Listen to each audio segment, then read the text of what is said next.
우리 오늘 공동체 예배, 우리 매월 마지막 주에 드리는 공동체 예배는 이렇게 저희 공동체에 함께 또 축하하고 또 기쁨을 나누고 또 격려하고 하는 일들을 좀 모아서 한 달에 한 번씩 이렇게 같이 나누는 그런 예배로 우리가 꾸리고 있습니다.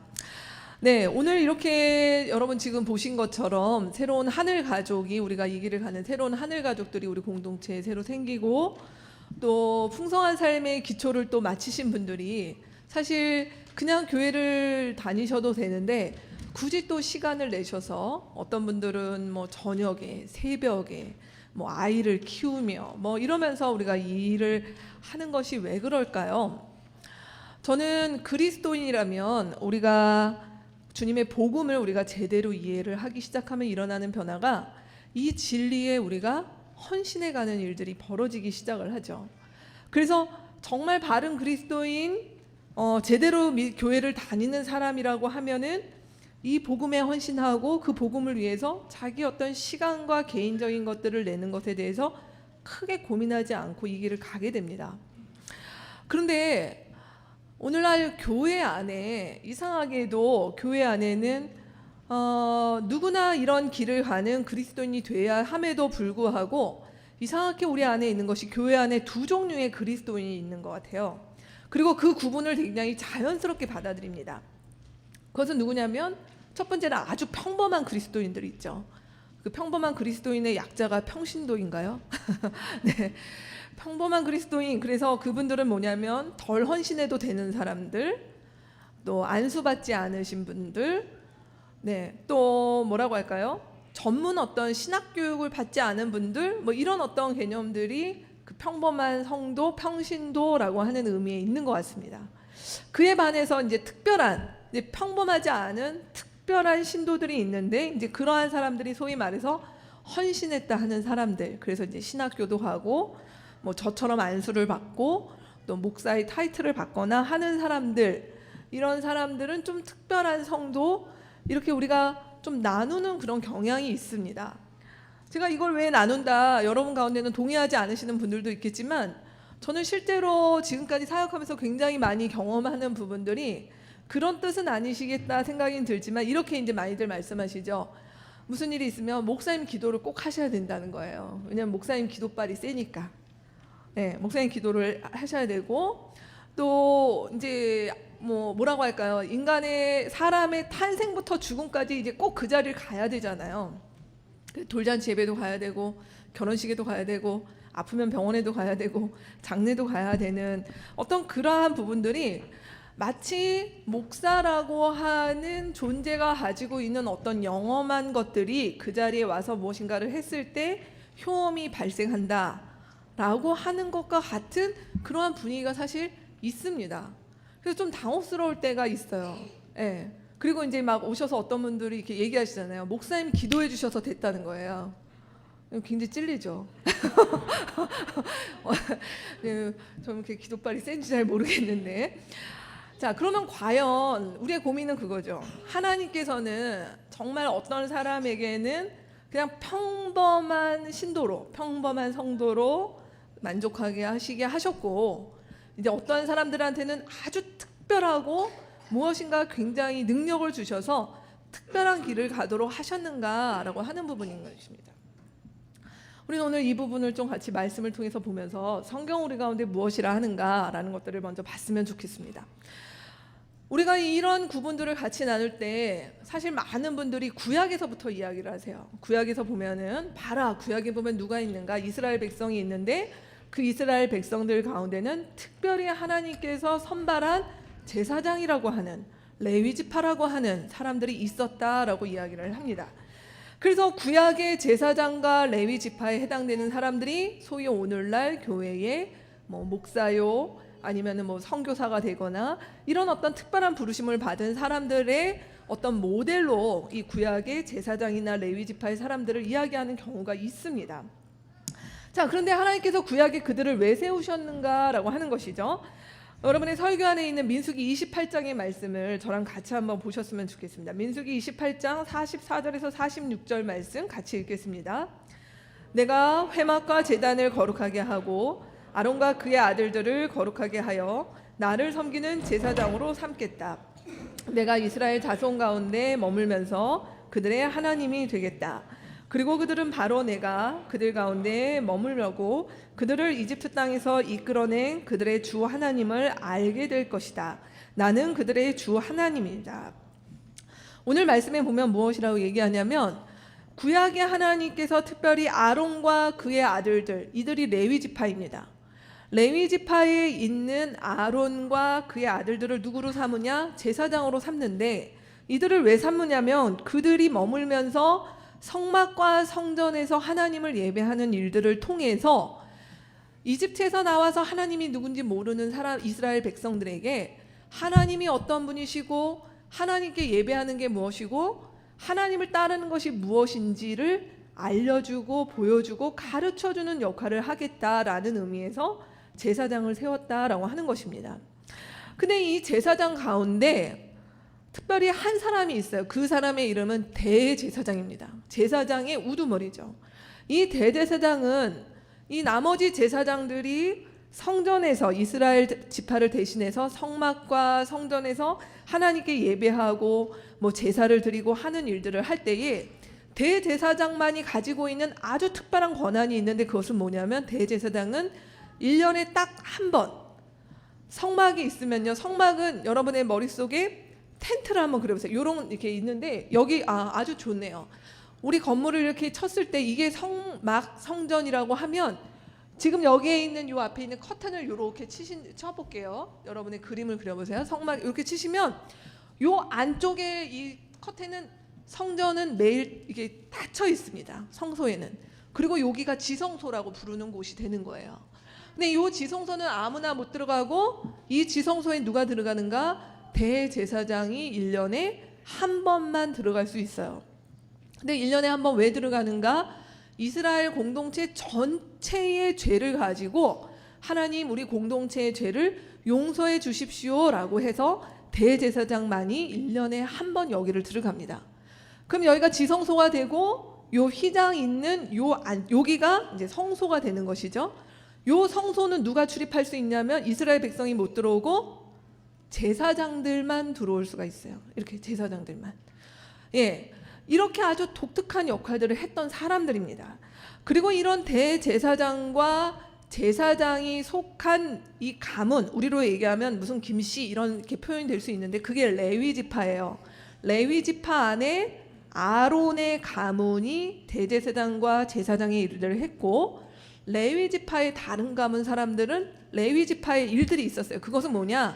성전과 지성소 이 바깥쪽에서 이제 백성들이 가지고 재물을 가지고 오거나 아니면 여기를 청소해야 되거나 아니면 성가대로 나팔을 불거나 하는 이런 일들을 레위 지파가 이렇게 일들을 했습니다.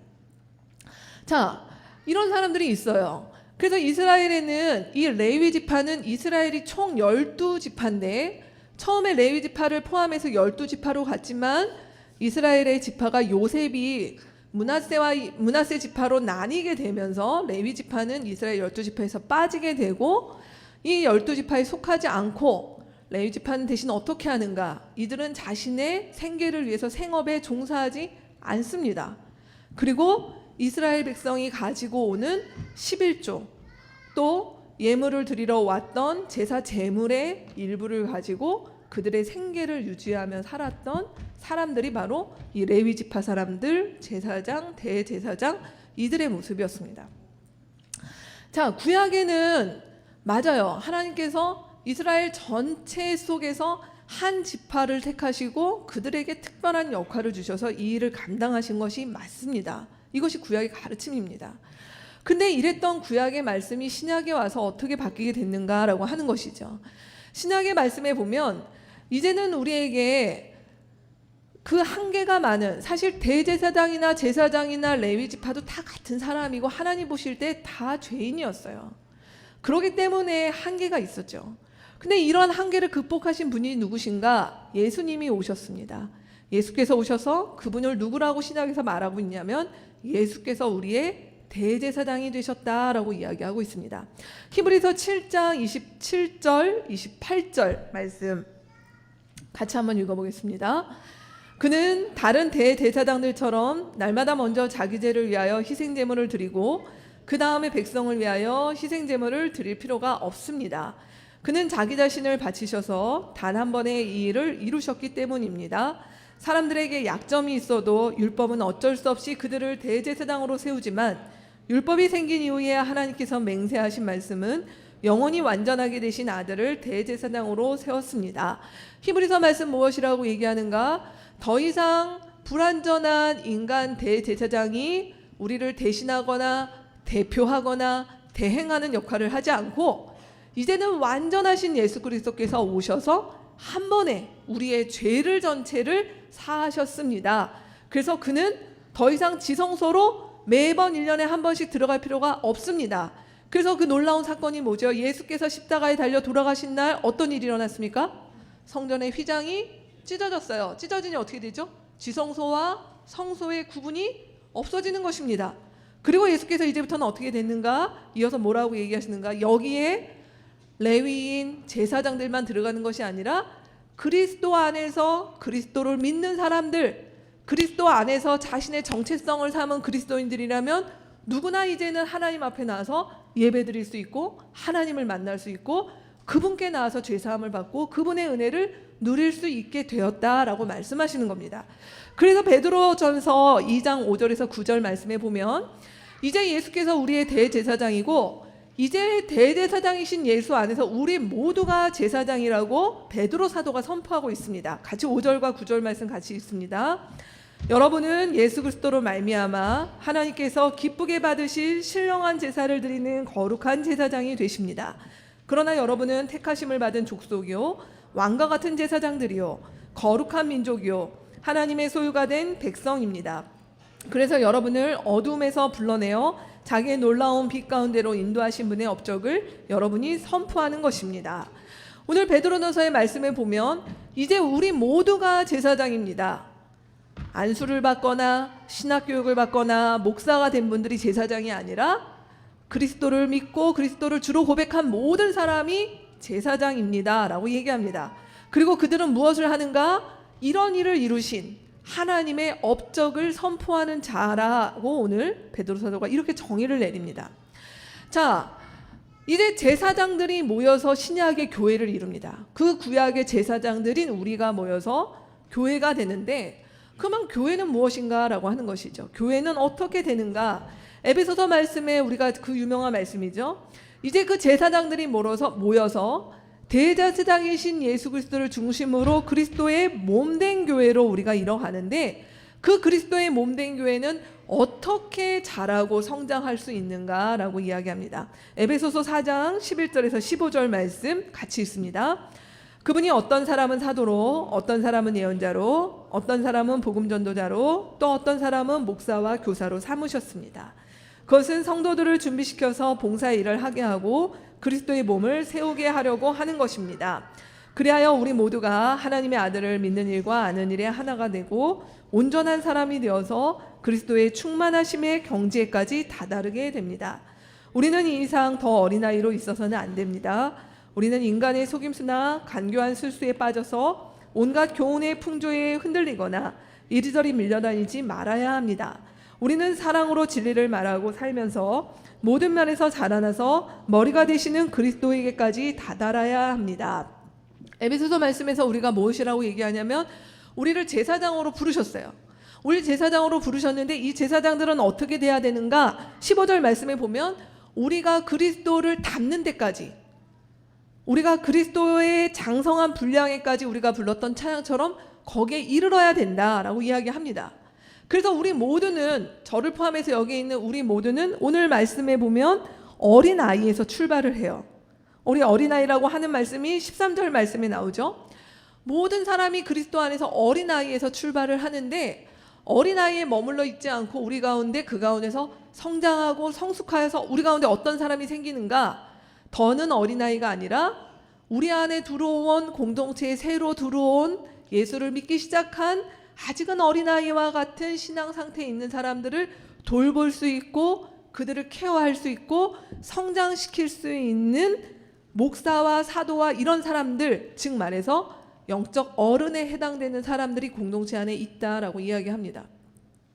그래서 더는 목사와 교사가 어떤 특별한 일들이 아니라 그리스도의 장성한 분량에 이르는 일에 있어서 조금 더 선두에 선 사람들이라고 볼 수 있는 것이죠. 그리고 이 자리에 있는 저를 포함한 우리 모두는 때가 되어지면 우리는 만년 어린아이로 있는 것이 아니라 우리는 언젠가 영적 어른으로 자라서 또 누군가를 돌보는 사람들로 될 것입니다.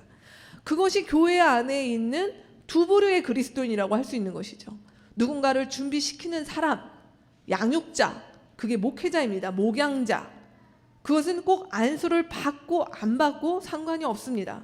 그런 사람이 있습니다. 그리고 또 한 부류는 아직은 누군가의 돌봄과 또 양육이 필요한 사람들, 이렇게 나눠질 수 있습니다. 그래서 교회는 그리스도의 몸은 그러한 유기체로 같이 성장하고 성숙하고 함께 자라는 일들을 도모한다라고 에베소서 말씀은 이야기하고 있는 것입니다. 이것이 1세기 때까지 교회의 가르침이었습니다. 근데 제가 처음에 여러분께 말씀드렸던 것처럼 분명히 성경은 우리 가운데 평신도, 목회자, 주의종 이런 것들을 이렇게 나누지 않는다는 것이, 모두가 주님의 제사장이고 모두가 주님의 종이라고 이야기하는데 왜 이런 구분이 우리 가운데 오기 시작을 했고 이것이 자연스러워졌는가라고 하는 것들을 우리는 좀 같이 봐야겠습니다. 그것이 왜 그런가? 벌써 이것은 우리 한국교회의 상황이 아니라 교회가 시작되면서 1세기 말 2세기 때부터 교회 안에 이런 영향들이 조심스럽게 들어오기 시작을 했습니다. 세 가지 정도의 그런 상황들을 볼 수 있는데요. 먼저는 무엇인가? 초대교회가 있었던 당시에 초대교회는 사실은 너무 미비했죠. 그리고 그 당시의 사회구조 속에서는 그리스 로마의 어떤 문화권의 절대적인 문화권 가운데 있었는데, 여러분 그리스와 로마, 특별히 로마에는 두 종류의 시민이 있습니다. 두 종류의 백성이 있는데 그것은 누구냐? 클레로스라고 하는 부류의 사람들이 있습니다. 그래서 이 사람들은 소위 행정관, 우리 1세기나 2세기 영화들을 보면은 로마의 의회나 이런 데 보면 왜 하얀 옷을 입고 이렇게 나오는 스타일의 배우들이 있죠. 그런 사람들로 보셔도 되겠습니다. 네, 그 클레로스라고 하는 사람들이 행정관이어서 이들이 이제 나라의 어떤 법이나 아니면은 의회의 어떤 일들을 실제로 진행하는 소위 말하는 브레인, 엘리트에 해당되는 사람들이 이 클레로스였습니다. 이에 반해서 라오스라고 이야기하는 평민들이 있죠. 소위 그들은 무식하고 이 클레로스에 비하면 교육을 받지 못한 사람들이다라고 해서 이들은 클레로스의 어떤 지배와 통치를 받아야 되는 사람들, 이렇게 나누어져 있습니다. 근데 재미있는 것은 이 클레로스라고 하는 말에서 오늘날 영어에 클러지가 나왔습니다. 여러분 클러지가 무엇입니까? 이걸 오늘날 행정관이라고 번역하는 사람은 거의 없고요. 성직자라고 번역이 됩니다. 이게. 네. 이 말에서 성직자, 소위 말해서 사역의 전문가, 프로페셔널 사역자, 이런 의미가 되는 거예요. 그럼 일반적으로 라오스라고 하는 말이 오늘날의 평신도, 영어로 평신도가 레이맨, 레이 펄슨 이렇게 나오는데 여기에 해당되는 사람들, 즉 전문적인 교육을 받지 않은 사람, 이렇게 사역의 비전문가, 이런 어떤 것들이 교회 안에 이렇게 들어오기 시작을 했습니다. 그런 상황뿐만이 아니라 이 1세기 교회 때는 아직 신약이 정경으로 확정되지 않았어요. 그래서 구약만 가지고 있었는데 대부분 유대교에서 개종했던 그리스도인들이 이제 들어오기 시작을 하고 1세기 예수님의 제자들이 순교를 당하거나 나이 들어 이제 돌아가시게 되는 일들 속에서 자연스럽게 이들에게 있던 것이 뭐냐? 교회가 커지게 되는데 이걸 어떻게 끌어갈까? 보니 구약에 제사장이 있고 모세와 같은 사람이 있고 이렇게 했던 유대교적인 그런 프레임들을 그대로 교회에 가지고 들어오는 일들이 있었습니다. 그래서 교회사를 보게 되면은 2세기, 3세기 교부들의 글에 상당 부분이 구약에서 이랬던 것들에 대한 인용을 가지고 교인들에게 가르치기 시작했던 일들이 있어요. 그래서 이렇게 되기 시작하면서 자연스럽게 교회 제도 안에 사제, 주교, 이렇게 어떤 교회 안에 다른 부류의 수직적인 그런 계층과 계급이 생겨나기 시작을 합니다. 그런 과정 속에서 교회가 자연스럽게 324년 콘스탄티누스 황제 때 기독교가 공인되는 그 과정 속에서 어떤 일들이 있는가? 수많은 사람들의 순교와 수많은 사람들의 희생과 헌신 속에 기독교가 공인되었지만 안타깝게도 이 기독교가 공인되는 과정 속에서 네 가지의 큰 변화가 있습니다. 그것은 무엇인가? 교회는 원래 집에서 모였습니다. 이 집에서 모였던 교회가 기독교가 공인되는 과정에서 어떤 일이 일어났는가? 교회라고 하는 건물을 만들기 시작한 거예요. 여러분이 유럽이나 동유럽에 여행을 가시면 화려한 그 교회 건물을 보시게 되죠. 이런 어떤 것들이 건축되기 시작한 것들은 1세기에 없었습니다. 그렇게 할 수 없었어요. 1세기 박해 시대에.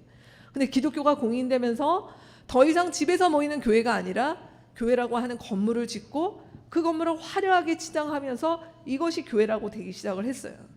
그렇게 되다 보니 자연스럽게 어떤 일이 일어나는가? 두 번째, 집에서 모였던 교회는 만찬이 성찬식이었습니다. 저희 교회에서도 가정교회 할 때 식사가 중요합니다라고 얘기하는 것은 저희가 밥을 못 먹어서 밥 먹자고 하는 것이 아니라 교회의 전통 가운데는 우리가 식사하는 게 성찬이에요. 가정교회가 모여서 같이 식사하고 된장찌개 끓여서 김치 넣고 밥 먹고 하는 것이 성찬식이에요. 그게 굉장히 중요한 전통입니다. 이런 주의 만찬이 아주 실제적인 식사였는데 교회가 공인되기 시작하면서 이 실제적인 식사를 교회 건물을 크게 짓고 거기에 많은 사람들 동시에 놓는데 거기 그 많은 사람 어떻게 밥을 같이 먹을 수 있겠어요? 그러니 이제 지금처럼 이러한 우리도 지금 이렇게 하고 있는 것과 같이 상징적인 식사로 변하게 되는 것이죠. 함께 나눴던 식사가 아니라 상징적인 식사로 바뀌는 거예요. 그리고 이 상징적인 식사에 이제 어떻게 하기 시작을 할까요? 원래는 꾸밈이 없었죠. 유대인들이 모여서 같이 어떻게 했겠습니까? 그냥 유대인들의 포도주는 우리한테는 이제 이것이 알코올이지만 당대에는 이것이 식사에 당연히 겉들이는 음식 중에 하나였어요. 그래서 같이 빵을 나누고 뭐 때로는 고기를 나누고 우리로 얘기하면 된장 끓여서 밥해서 김치 넣고 반찬 넣고 이렇게 먹었던 거예요. 그렇게 먹었던 단순했던 식사를 이제 교회가 모이게 되니 어떻게 해야겠습니까? 빵을 넣는 그릇도 예쁘게 금그릇으로 잔도 화려하게 그 잔을 옮기는 사람도 만들어야 되고 뭐 각종 거기에 의식과 절차들을 집어넣기 시작을 하는 거예요. 그래서 주님의 만찬이라고 하는 이 꾸밈 없는 식사가 단순하지 않고 아주 정교한 그리고 아주 화려한 것들로 바뀌게 되는 겁니다. 여러분 지금도 성당에 가셔서 한번 미사를 한번 드려보세요. 얼마나 많은 장식과 이 뭐라고 할까요? 들어가야 되는 것들이 얼마나 많은지 모르겠습니다. 그런 것들이 그때 시작되었습니다. 그리고 자연스럽게 이제 이 일이 어떻게 됐을까요? 주님의 만찬을 사제가 했던 것이 아니에요. 성찬을 누구나 같이 밥을 나눴던 것이 이제는 교회 건물이 있고 그 교회 건물에서 일을 해야 되는 전문 사제 집단이 생기면서 이 성찬을 누가만 할 수 있다? 사제만이 할 수 있게 된다. 사제만이 이 성찬을 나누거나 사제만이 먹을 수 있다로 바뀌게 되었던 것이 이 기독교가 공인되면서 자연스럽게 우리가 알고 있던 중세 1000년 동안 일어났던 교회의 일이었습니다. 그러니 우리가 알고 있는 우리가 앞에서 봤던 신약의 이 놀라웠던 복음, 누구나 같이 주의 만찬을 나누고 누구나 같이 사제요 제사장으로 함께 했던 이 일들이 이렇게 변질되기 시작을 했던 것이죠. 그래서 이 암흑기, 중세 암흑기 동안 일어났던 일들이 무엇일까요? 여러분 이렇게 사제와 평신도가 나누게 되면 자연스럽게 교회 안에 어떤 일이 생기게 됩니까? 계급이 당연히 생기는 것이죠. 교회 안에 계급과 계급이 생긴다는 것은 그 계급, 힘 있는 계급에 속한 사람들은 자연스럽게 특권의식이 있을 수밖에 없습니다. 그래서 우리 중세의 역사들을 여러분이 자세히 안 봐도 듣는 이야기가 뭔가 사제들이 재산을 축적합니다. 권력을 남용합니다. 온갖 비리가 있었습니다. 이런 일들이 있을 수밖에 없는 것이 그들이 특권층이 되었기 때문에 그 일들이 있었습니다. 자, 이렇게 특권층이 있게 되면 자연스럽게 또 어떤 일이 있게 되는가? 그때부터는 이 특권층이 하는 일이 무슨 일이 될까요? 이게 성스러운 일이고 그게 주의 일이 되는 거예요. 사제들이 하는 일이 주의 일이에요. 그러면 사제가 아닌 비사제인 평신도가 하는 일은 뭐가 됩니까? 세상 일이 되는 거죠. 속된 일이 되는 것이죠. 사제가 하는 일이 거룩한 일이요 주의 일이 되는 것이고 일반 평신도가 하는 일은 세상 일, 그것은 속된 일, 별 볼 일 없는 일, 그냥 먹고 사는 일, 이렇게 돼버리기 시작을 하는 것입니다. 그러니 자연스럽게 거룩한 소명이라고 하는 말은 누구에게밖에 못 씁니까? 사제에게 독점이 되는 것이죠. 사제만이 소명이 있는 거예요. 왜? 주의 일을 하니까. 거룩한 주의 일을 하니 그들에게 소명이 있는 것입니다. 그러니 내가 먹고 살고 장사하고 아이 키우고 뭐 어떤 상업을 하고 이런 모든 일들은 사실 먹고 살게 하기 위해서 하는 일이고, 저 거룩하신 분들에 비하면 별 볼 일 없는 일을 하는 사람이 되는 것입니다. 그러니 사람들의 의식 속에 무엇이 될까요? 내가 주님을 만나려면 어디로 가야 돼요? 거룩한 곳에 가야죠. 나는 세상에 있잖아요. 더럽고 하찮은 일 하는 세상에 있다가 일주일에 한 번 주님을 만나러 교회를 가는 것입니다. 그곳에 주님이 계시니까. 그래서 중세 때 우리가 보는 그 화려한 유럽에 있는 그 성당들에 이때는 성경도 없지 않았습니까? 일반인들이 성경을 볼 수 없었어요. 거룩하지 못한 자들이 성경을 볼 수 없으니 라틴어로 된 성경을 사제들만 독점을 했죠. 그러니 일반 성도들이 주님을 만날 방법이 없으니까 성당에 있는 것이 뭡니까? 수많은 아이콘이에요. 많은 성상, 그림, 천장, 벽 곳곳에 있는 것들을 통해서 사람들은 그걸로 보는 거예요. 아, 저분이 모세구나. 아, 저분이 요한이구나. 이렇게 이제 이해하며 그 상상의 나래 속에서 자기의 신앙생활을 하는 일들이 있었습니다. 그래서 주님을 만나기 위해 거룩한 성전에, 교회에 가야 되고, 그 거룩한 교회를 만들다 보니 그 교회를 지금도 스페인의 그 유명한 교회 짓고 있잖아요. 아직도 가우디가. 그런 일들이 왜 있습니까? 그 거룩한 곳에 압도되는, 그래서 아주 파이포르간을 놓고 그 분위기에 압도될 수 있도록 하는 이 일들이 있었던 것입니다. 자연히 이러다 보니 생기는 일이 무엇일까요? 하나님 나라 어디가 됩니까? 교회가 하나님 나라죠. 그 거룩한 건물이 하나님 나라죠. 거기를 벗어나면 세상이에요. 이러면서 사람들의 마음 가운데 자연히 맡게 되는 의식이 뭘까요? 빨리 나는 이 악한 세상 속에서 어디로 가고 싶어요? 주님 계신 곳, 고통 없는 하늘나라, 이렇게 생겨지기 시작을 하는 것입니다. 그래서 이 세상은 그냥 내가 살긴 살아야겠고 죽지 못해 살아야겠고 그냥 악한 일을 하면서 그렇게 살다가 일주일에 한 번 교회 가서 사제가 주는 말씀과 사제의 은혜 속에 또 채탄감을 받고 이러면서 살았던 부분이 중세가 가져왔던 이 복음의 왜곡과 신앙의 왜곡과 교회의 왜곡 속에서 중세 1000년의 시간들이 그렇게 지나가게 되었던 것입니다. 여러분 맞습니까? 우리 이제 알죠? 이게 아니구나. 성경 우리 가운데 그렇게 말씀하신 적이 없습니다. 근데 성경이 없던 시절, 성경이 사제들에게만 독점되었던 그 시기에 그리스도인들은 그렇게 있었고요.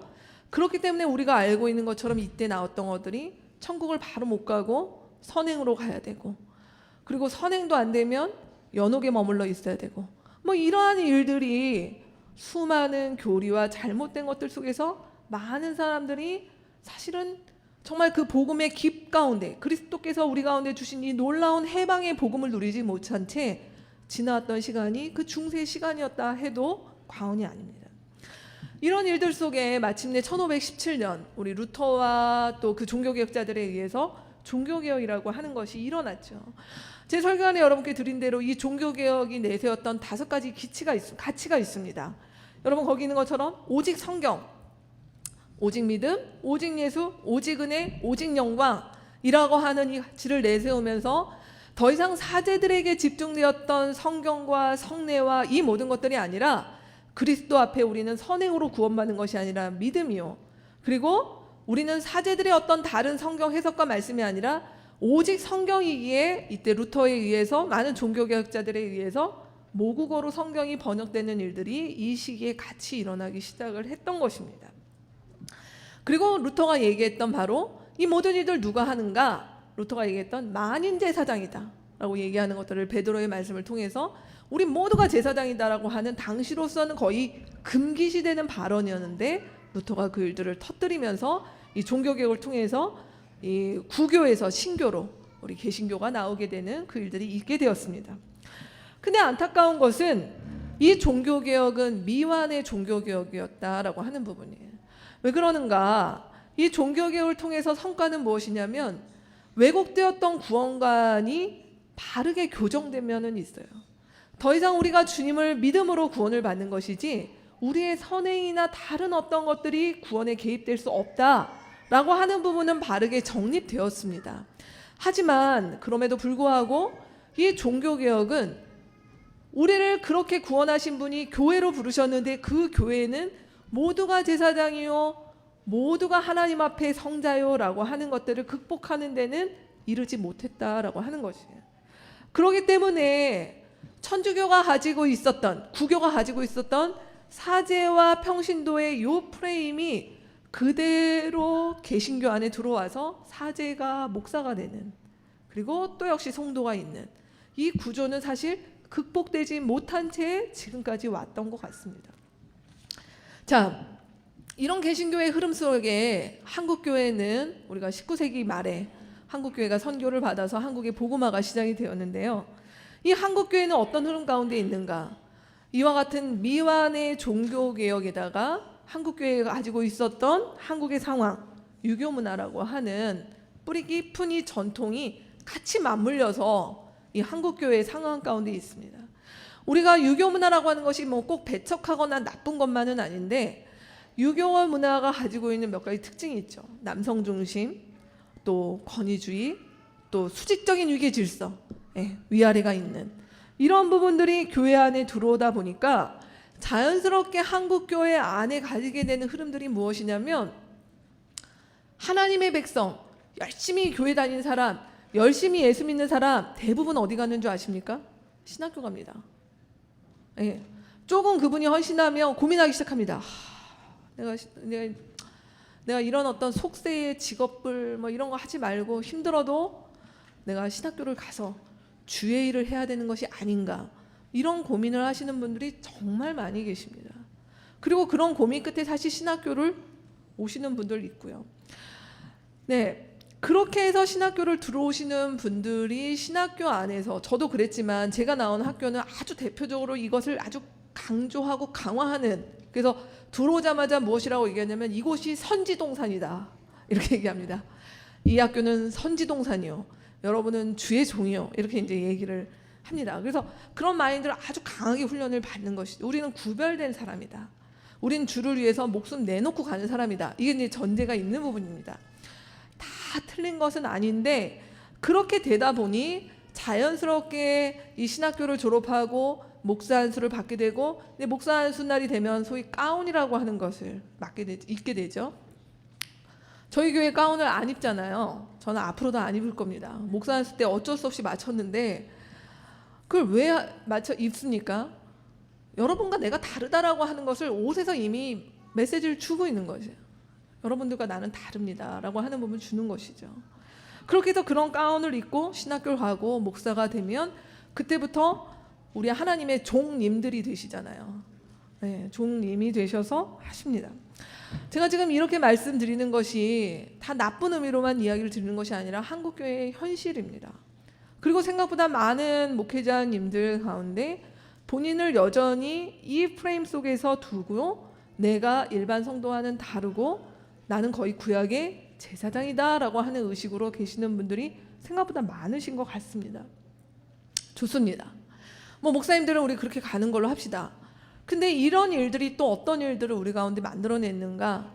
자연스럽게 교회에 나는 평신도요 라고 하시는 분들이 의뢰이 생기는 소위 평신도 배짱이라고 하는 것들이 정말 많이 우리 교회 안에 양산을 하고 있습니다. 그 평신도 배짱은 무엇인가? 이게 무슨 권면을 하거나 말을 하면 다 하시는 말씀이 있잖아요. 저는 사역자 아닌데요, 저는 목사 아닌데요.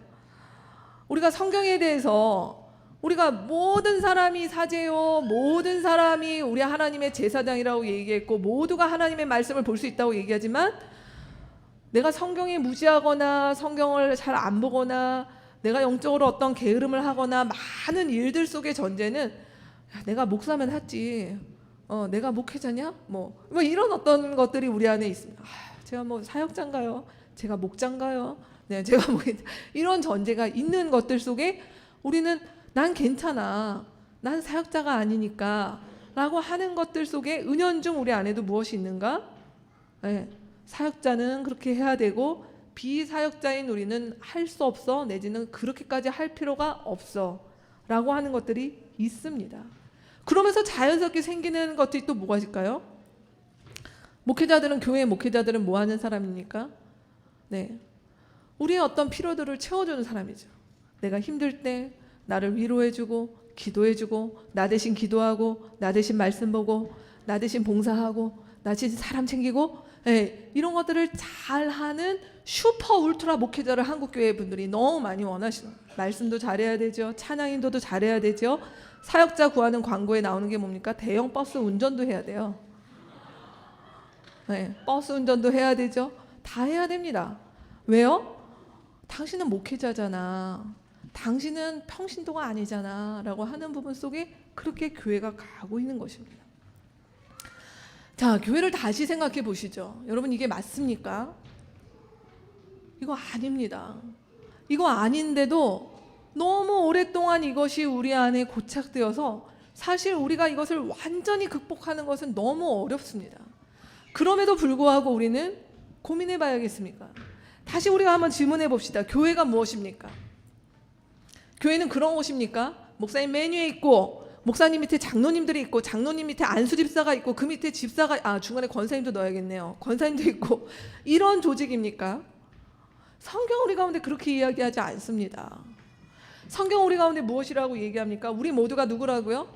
하나님의 가족. 우리 모두가 누구라고요? 하나님의 한 백성입니다. 여러분, 우리가 아까 앞에서 봤던 베드로전서 말씀에, 여러분 베드로전서 말씀을 앞에 한번 설교한 다시 한번 이렇게 넘겨 보시겠어요? 설교안에 보시면 베드로전서 말씀에 9절 말씀에 보면 우리가 하나님의 소유가 된 백성이라고 얘기할 때 이 백성이 아까 제가 말씀드렸던 라오스라고 하는 단어가 이 백성입니다. 근데 성경이 말하고 있는 이 하나님의 백성은 로마식의 개념, 클러지가 아닌 그 반대에 있는 라오스가 아니에요. 그냥 하나님 나라의 백성이란 뜻이에요. 그러니 이 말씀은 무슨 얘기입니까? 우리 모두가 하나님의 백성이에요. 목사도, 전도사도, 장로도, 내가 아무 것이 없어도 우리 모두는 하나님의 백성이라고 하는 것입니다. 그래서 우리의 교회는 하나님의 백성, 하나님의 가족, 그러니 무슨 말입니까? 우리 모두가 한 팀이라는 것입니다. 그리고 그 안에 이 팀이 그리스도 앞에 그리스도를 위해서 자라기 위해서 우리 안에 영적 부모의 역할을 맡는 사람과 아직은 영적 아이에 있지만 언젠가 영적 부모로 자랄 사람들, 그들이 같이 섞여 있는 유기적인 공동체, 그것이 교회다라고 하는 것입니다. 그러기에 우리가 봤던 이 말씀에 의하면 평신도가 있습니까? 없습니까? 말씀해 보세요, 여러분. 평신도 있습니까? 없습니까? 평신도 없습니다. 칼바르트라고 하는 학자가 무엇이라고 얘기했는가? 교회 안에 없어져야 될 아주 악한 단어 중에 하나, 그것이 평신도라는 말이다. 이렇게까지 이야기를 했습니다. 사실 이제 여러분이 우리 교회 밖에서 이제 다른 분들을 만날 때 사실 이런 구분을 어쩔 수 없이 그냥 우리의 어떤 용어 중에 할 수밖에 없는 일들이 있어요. 근데 여러분이 이런 말들을 할 때 우리는 사실 분별하면서 해야 됩니다. 우리는 다 같이 하나님의 성도입니다. 하나님의 한 백성입니다. 그러기에 이 말은 우리 가운데 평신도가 없다는 말은 다시 얘기하면 우리 모두가 하나님 앞에 성직자입니다. 제가 성직자가 아니고요. 여러분 모두가, 내가 적어도 그리스도를 주로 고백한다면 우리 모두가 하나님 앞에 성직자입니다. 그 의식을 가지고 있었으면 좋겠습니다. 그렇다면 지금 말씀드렸던, 그렇다면 교회 안에 저 같은 목사는 뭐 하는 사람인가 라고 얘기할 때 오늘 본문이 이야기하고 있는 건 무엇입니까?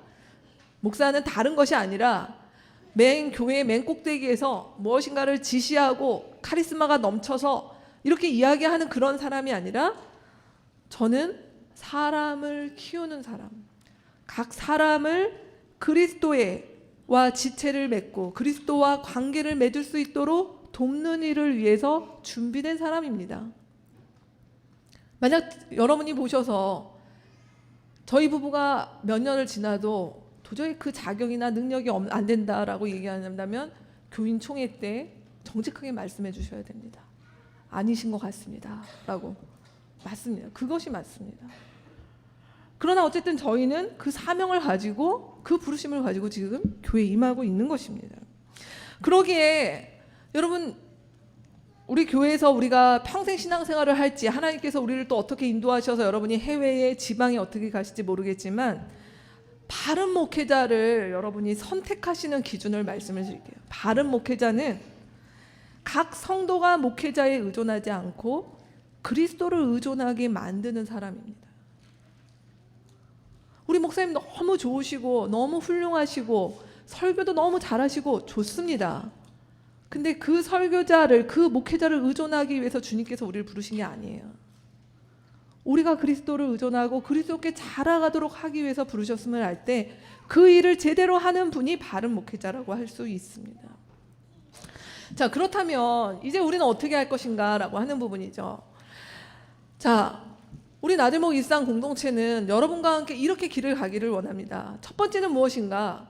우리 모두가 하나님 앞에 성자로, 성직자로, 그리스도의 제사장으로 이 길을 가기 위해서 우리는 내가 일단 먼저 어느 단계에 있는지를 진단하셨으면 좋겠습니다. 여러분의 설교 안에 있는 이 7단계는 우리 교회에서 하늘가족 디딤돌을 하시는 모든 분들께 제공되는 일입니다. 사실 여기에 구분이 이게 기계적으로 다 들어가는 것은 아니겠지만 적어도 여러분은 이 7단계의 어느 쯤인가 가 있어요. 아, 나는 3단계의 앞부분이다, 나는 3단계의 뒷부분이다, 뭐 이렇게 얘기할 수 있습니다. 각 단계를 한번 보겠습니다. 이미 아시는데 우리 교회 안에 찾는 이에 해당되는 분들이 있습니다. 이분들은 누구십니까? 하나님과 삶의 의미를 찾고 있는 사람들이십니다. 충분히 교회 안에 이분들이 들어오셔서 고민하고 찾으실 수 있습니다. 이분들을 위해서 제공되는 훈련이 풍성한 삶의 디딤돌입니다. 이렇게 찾는 이 단계에서 아, 이제 예수가 나의 삶의 주인으로 내가 받아들이시겠다 하신 분들 결신자십니다. 이 결신자들은 누구십니까? 이분들은 하나님 나라 백성으로 태어나신 분들입니다. 그래서 이제 갓 태어난, 우리로 얘기하면 아직은 갓난아기와 같은 분들을 위해서 세례교육이나 또 하늘가족으로 가는 게 무엇인지 알려드리는 하늘가족 디딤돌 제공하고 있습니다. 이렇게 태어난 사람이 성장하죠. 성장 초신자입니다. 하나님 나라 백성으로 자라가는 삶을 시작하시는 분입니다. 이 단계에서 반드시 하셔야 되는 거, 말씀 묵상과 기도를 내가 하는 법을 배우는 것입니다. 그리고 이때 가정교회 디딤돌이라고 하는 훈련이 있습니다. 이렇게 성장 초신자가 이제는 마치 우리 아이들이, 저 뒤에 있는 아이들이 자라서 스스로 무엇인가를 할 수 있는 단계, 자립신자의 단계입니다. 자립신자는 뭐 하는 사람인가요? 하나님 나라 복음을 누릴 수 있는 사람입니다. 하나님 나라 복음을 누리는 사람들을 위해서 제공된 훈련이 여러분 아까 보셨던 풍성한 삶의 기초 과정을 마치시면 이 부분들을 훨씬 더 풍성하게 누리실 수 있습니다. 그리고 이 자립신자의 단계에서 넘어가서 이제 나 혼자 사는 것이 아니라 누군가를 돕는 사람이 되고자 한다라고 하는 부분들, 사역준비자, 이분들은 하나님 나라 복음을 나누기를 원하는, 나눌 준비가 되어 있는 사람들입니다. 그들이 언약가족 디딤돌 마치시고 언약가족이 되십니다. 이제 이 언약가족들 가운데 내가 하나님 나라 공동체를 이제는 세우는데 내 삶을 들여봐야겠다라고 하는 분들이 목자 훈련을 받으시고 사역자가 되십니다. 그리고 이 사역자들 가운데서 이제는 나의 공동체를 세울 뿐만 아니라 이 공동체를 이끄는 그런 안목, 영적인 안목이 있는 사람들, 그들을 지도자라고 해서 하나님 나라 공동체를 이끄는 단계로 우리는 가고 있습니다. 자, 여기에서 여러분 지금도 나는 지금 어디쯤에 있다, 이거 그냥 두리뭉실이 아니라 알 수 있습니다. 내가 지금 어디 정도이다 라고 하는 부분들을 한번 진단해 보십시오. 그리고 올 한 해 여러분은 그 단계에서 갑자기 나는 2단계인데 7단계, 이거 뭐 올해 안에 되지 않습니다. 근데 적어도 내가 2단계인데 3단계로 올해 안에 좀 가볼 수 있지 않을까? 3단계인데 4단계 초반을 갈 수 있지 않을까 정도는 실현 가능한 우리의 성장의 목표가 될 수 있는 것입니다. 그래서 이 가운데 아직 하늘가족이 안 되신 분들, 나들목의 하늘가족으로 들어오시기를 권합니다. 하늘가족이 되셨다면 우리의 성장이 굉장히 중요한 것, 나 혼자 성장할 수 없고 공동체가 있어야 되는 것이죠. 그래서 가정교회 안으로 들어오시기를, 가정교회 소속되신 분들이라면 풍성한 삶의 기초 훈련을 받으시기를 권합니다. 제가 이렇게 훈련을 권하는 것은 훈련을 많이 받으면 된다는 것이 아니라 이런 훈련을 받기 시작을 할 때 우리에게 일어나는 이 성장의 아주 중요한 표시가 무엇이냐면 이런 변화가 일어나기 시작을 해요. 내 안에 복음이 선명해져요. 아까 우리 은진자매의 간증에도 그런 내용이 있었습니다. 내 안에 여전히 나를 계속 잡아먹는 것들이 있습니다. 그것이 나의 내적인 것이든 외적인 것이든. 근데 우리가 복음이 선명해지는 것은 무엇인가? 그게 없어지는 것이 아니라 난 여전히 그런 사람인데 복음 안에서 나의 그러한 부분들을 끌어올릴 수 있는, 제대로 분별할 수 있는 힘을 가지게 되는 것이 내 안에 복음이 선명해지는 것입니다. 그리고 이 복음이 선명해질수록 그 사람 안에 무엇이 있는가? 자신의 부르심과 사명에 대한 자각이 훨씬 선명해집니다. 나의 부르심이 무엇인가? 그리고 그 부르심이 무엇인지 알기 시작할 때 세 번째 단계, 사역으로 하는 단계로 넘어가실 수 있습니다. 오늘 말씀에서 여러분께 드리는 중요한 말씀, 우리가 사역이라고 말하면 제가 지금까지 우리 안에 평신도가 없고 모두가 우리 안에 성직자라고 얘기했지만 사역이라고 하는 단어가 한국교회 안에서는 목회자에게 독점되다 보니까 사역이라고 말을 하면 내가 열심히 헌신하면 교회 일을 하라는 거구나 이렇게 이해를 하시는데 성경은 우리 가운데 사역을 그렇게 말씀하신 적이 없습니다. 사역의 굉장히 중요한 전제는 무엇인가? 앞서 말씀드렸던 우리가 복음 안에서 자신의 사명감이 선명해지는 것이 사역의 전제입니다. 그렇기 때문에 내가 아직 영적 아이로 있고 내가 아직 복음이 선명하지 않으신 분들은 사역을 하기가 힘드세요. 사역을 하기가 힘드십니다. 그러나 복음이 내 안에 선명해질수록 우리는 사역에 대한 그런 소명감, 사역에 대한 어떤 부르심이 내 안에 선명하게 되기 시작을 합니다. 근데 그 사역을 어디서 하느냐라고 하는 것이죠. 사역은 교회 와서 하시는 것이 아닙니다. 주일날 주차 봉사, 우리가 식당에서 음식 나누고 여기 예배 세팅하는 거 우리 굉장히 중요한 봉사인데 사실 이것은 그냥 우리가 예배를 위해서 그냥 서로 같이 나누는 것이고요. 우리의 사역의 장소는 여러분이 일주일간의 시간을 제일 많이 보내는 곳이 여러분의 사역의 장소예요. 교회 와서 사역하실 생각을 하지 마세요. 그거 아닙니다. 내가 시간을 제일 많이 보내는 곳, 나의 직장, 또 가정, 여기가 사역의 현장입니다. 근데 우리 안에 있는 두 가지 극단이 있는데요. 이것이 사역의 현장인 걸 아는데 한국 교회의 많은 그리스도인들이 두 가지 형태로 여기서 사역을 합니다. 첫 번째 형태는 무엇인가? 간첩처럼 사역을 하시는 거죠. 절대 자신을 드러내지 않아요. 내가 자신을 드러내는 곳은 이곳입니다. 우리가 함께 접선하는 곳. 여기서 와서 비로소 내가 그리스도인임을 드러내고 이렇게 있다가 내일부터 출근을 하거나 나의 일터로 가게 되면 철저히 위장을 하죠. 그리스도인이 아닌 것으로. 그러나 나는 마음으로 알잖아요. 내가 얼마나 주님을 사랑하는지. 그렇게 간첩처럼 사는 경우가 있습니다. 반대가 있습니다. 그분은 무엇인가? 자신이 일하고 있는 사역지를 교회로 만드는 곳이에요. 그래서 그분들은 가셔서 어떤 일을 하십니까? 신우회를 조직하십니다. 기도 모임을 하십니다. 거기에 가서 성경을 많이 보십니다. 사무실 가서 교회 주보 복사하십니다. 이제 이런 일들을 하시는 거죠. 그리고 남들 다 야근할 때 난 수요예배 가기 때문에 하고 나오십니다. 이렇게 하시는 거예요. 그게 극단이에요. 우리 안에 주님은 그렇게 사역하라고 하신 적이 없어요. 간첩처럼 사역을 하셔도 안 되고 내가 일하는 직장을 교회로 만드셔도 안 되는 것입니다. 그럼 무엇인가라고 하는 것이죠. 우리에게 중요한 것은 내가 일하는 곳에 주님께서 나를 나의 직장, 나의 일터, 나의 가정의 제사장으로 거기에 사역자로 보내셨는데 그 사역자로 보내셔서 거기서 예배드리고 뭐 이렇게 보내신 것이 아니라 그곳에 하나님 나라의 가치를 드러내는 삶을 살으라고 우리를 보내신 겁니다. 하나님 나라의 가치는 무엇입니까? 우리 아는 대로 대표적으로 사랑과 정의입니다.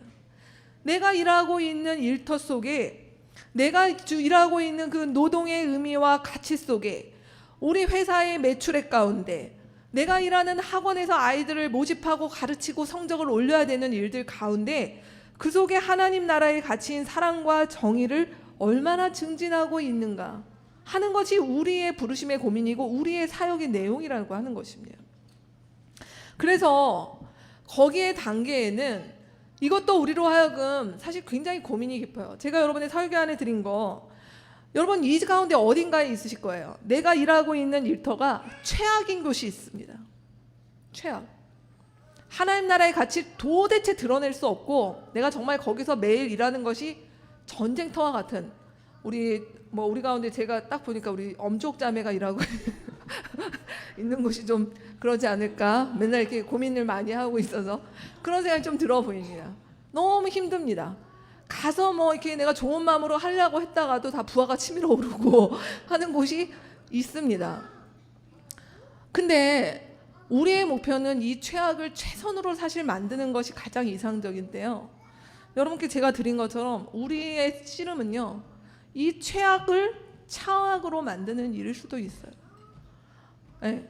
근데 이 최악과 차악 사이에도 최악에서 최악으로, 최악을 최악으로, 최악을 차선으로 너무 많다는 거죠.